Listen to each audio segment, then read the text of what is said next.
Et salut tout le monde, ici Myrmécante, on se retrouve aujourd'hui pour un petit suivi, pas pour un petit suivi, mais plus pour une présentation d'extension de mon installation de fourmis. Alors on se trouve actuellement juste à côté de mon armoire de mon élevage de fourmis. Alors, comme vous pouvez le constater, ici c'est quasiment vide, il y a juste quelques tubes ici. Donc, qu'est-ce que j'ai fait qui va changer? Alors, c'est simplement cette petite étagère que vous pouvez voir à l'écran. C'est cette petite étagère que j'ai décidé de récupérer et d'en faire une installation pour fourmis également, car oui, les fourmis, ça prend quand même pas mal de place. Donc, qu'est-ce que j'ai installé comme fourmis dessus? C'est tout simple, j'y ai placé essentiellement des endémiques. Alors, j'ai placé des Lasius neglectus ici. Donc, c'est noté Lasius niger, mais c'était une aire de chasse qui était adaptée pour les Lasius niger au départ. Mais comme les Lasius neglectus se développaient un peu plus rapidement, donc du coup, j'ai décidé de les mettre à la place des Lasius niger, tout simplement. À côté, vous allez reconnaître un petit peu ces petites boîtes, car je vous avais fait une présentation notamment de celle-là. Surtout de celle-ci, je vous avais fait la présentation de ce mini terrarium qui est pour les Myrmica. Alors sachez que j'ai quand même 3 gînes dans chaque terrarium naturel des Myrmica. Donc bien sûr, j'attends qu'elles pondent, tout j'humidifie quand même régulièrement, comme on peut le constater, c'est assez humide. Donc c'est tout ce qu'il faut. Voilà, donc je les maintiens quand même à température ambiante, car je sais que les Myrmica n'aiment pas du tout l'humidité, n'aiment pas du tout la chaleur, les fortes chaleurs. Elles n'aiment pas ça du tout, donc elles auront tendance même à mourir si on a tendance à trop les chauffer.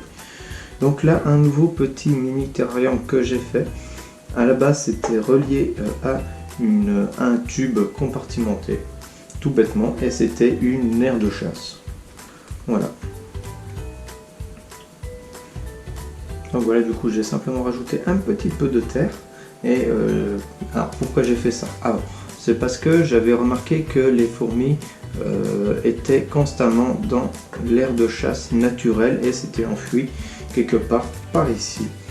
Donc j'ai décidé de le transformer simplement en terrarium naturel et ne pas les déranger beaucoup plus. Donc voilà, donc j'ai simplement bouché cette entrée là et voilà, j'ai rajouté de la terre jusqu'à en avoir à peu près 2 cm voire 3 cm. Donc ce qui rend vraiment les choses vraiment fort sympathiques, je trouve. Alors bien sûr, cette fondation là est réservée par quelqu'un, car je l'avais mise en vente, donc du coup elle a été vendue. Alors voilà, là on est arrivé sur le premier plateau. Donc maintenant on va passer au deuxième. Pour le moment il n'y a que 3 plateaux d'occupés, mais c'est pas dramatique. Donc le deuxième plateau, celui juste d'en dessous, il est occupé par un petit élevage que j'avais fait, que j'ai commencé il y a à peu près 1 mois avec une souche mère. Ce sont des drosophiles. Et je vais essayer de nourrir mes fourmis avec les drosophiles. J'ai déjà fait un petit test hier soir et je peux vous garantir qu'elles adorent ça. Elles se sont littéralement jetées dessus. Alors l'avantage des drosophiles, c'est que c'est assez petit et que ça se reproduit vraiment très bien et très facilement, sans vraiment beaucoup de frais. Donc peut-être que je vous ferai un tutoriel sur la petite mixture à faire afin de pouvoir faire des drosophiles, mais il y a quand même beaucoup de tutoriels sur internet qui vous expliquent ça très bien. Donc je vous invite quand même à aller voir sur internet, à faire quelques recherches. Donc voilà, c'est vraiment un élevage très simple, les drosophiles. Comme vous pouvez le constater, j'ai 4 vers, donc à peu près dans chaque verre je pourrais avoir environ 200 à 300 drosophiles, donc ça fait vraiment énormément. Donc comment je vais procéder pour nourrir les fourmis avec? Ça va être simple. Une fois que je verrai que un des gobelets est rempli de drosophiles, je le mettrai simplement au congèle. Et après je secouerai, une fois tous les drosophiles morts, je secouerai le gobelet dans une autre boîte afin de faire tomber les drosophiles qui sont congelés. Alors bien sûr, vu que c'est minuscule, ça va se décongeler très rapidement. Donc ça, c'est un avantage certain également. Donc je vais essayer également de nourrir au vivant avec des drosophiles vivants. Alors comment je vais faire? C'est simplement que je vais placer un gobelet de drosophiles au frigo pendant 2 à 3 heures afin de bien les engourdir par le froid et de les endormir également un petit peu afin de les attraper plus facilement et éviter qu'ils s'envolent de partout. Car oui, vous vous doutez bien, si je les mets dans l'aire de chasse de mes Messor capitatus, je vais me retrouver avec des centaines de drosophiles vraiment partout dans la chambre, donc c'est une chose que je préférerais éviter.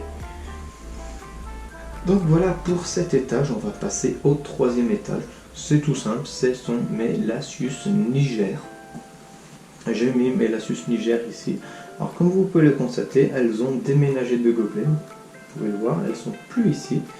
Elles sont dans ce gobelet là qui est constamment dans le noir.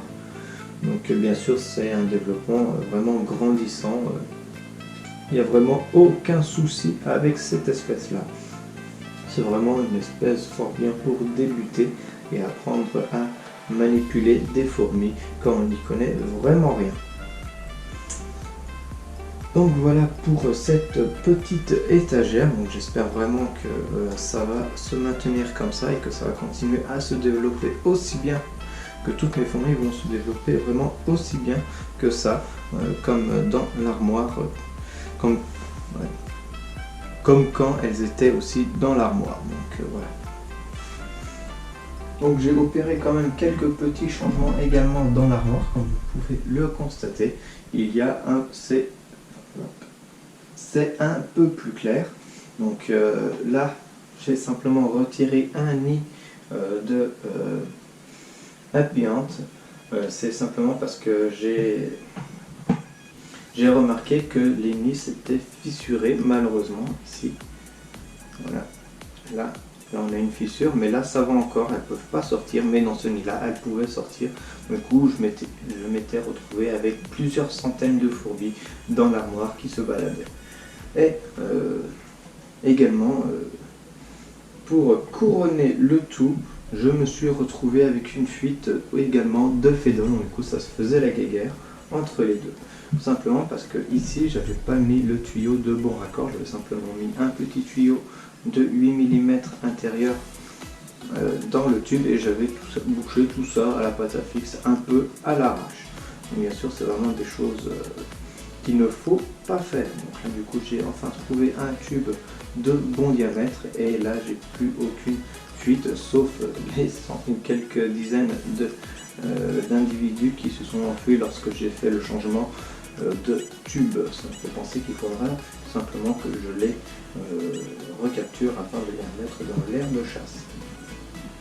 Je prévois également de changer cette aire de chasse car malheureusement j'ai quelques petites évasions, enfin elles essayent de s'évader comme vous pouvez le constater ici. Donc je vais essayer quand même de faire quelque chose pour y remédier. Voilà, là, vous pouvez constater qu'elles arrivent quand même à s'échapper facilement. Et pourtant il n'y a pas quoi, hein. Il n'y a vraiment pas beaucoup d'écart. Tout ça à cause d'un petit capable de tomber. Que je vais essayer de retirer. Voilà, ça va être un peu mieux. Voilà. Donc voilà un peu les petits soucis que j'ai vus également.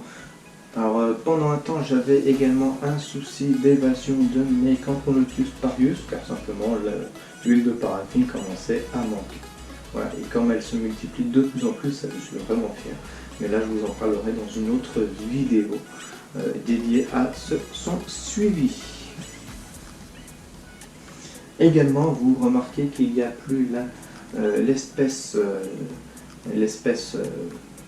secrète que je vous maintenais car je l'ai changée, je l'ai mis en tube également, donc je l'ai carrément changé. Avant elle était ici et puis maintenant je l'ai mise ici car il fait largement assez chaud. D'ailleurs j'ai tout éteint, il y a vraiment l'ampoule céramique, elle n'a pas chauffé depuis facilement 2 à 3 semaines. Donc voilà, donc pendant l'été je pense que je vais éteindre tout chauffage.